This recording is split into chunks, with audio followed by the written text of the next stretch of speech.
Seriøst, det var nogen store like. Det smager bare godt det her. Jeg tror bare, de skal have et eller andet skyld ned med, jeg er bange for det. Det smager jo ikke af heller godt, hvad sådan ting. Nej, men jeg kan ikke huske smagen, og jeg har bare fornemmelsen af folk, det bare bliver bad. Det er jo likør, det er ikke vodka. Det er det, vi altid laver fejl med, det er faktisk ikke vodka. Okay. Det er bare likør. Det er bare fuldstændig ufarligt, hvad man siger.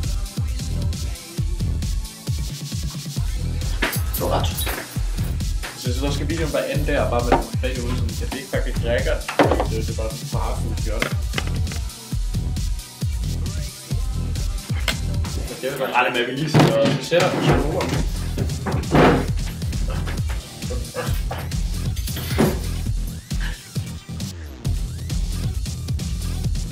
Det er fucking badass. Det føles virkelig bare sådan der.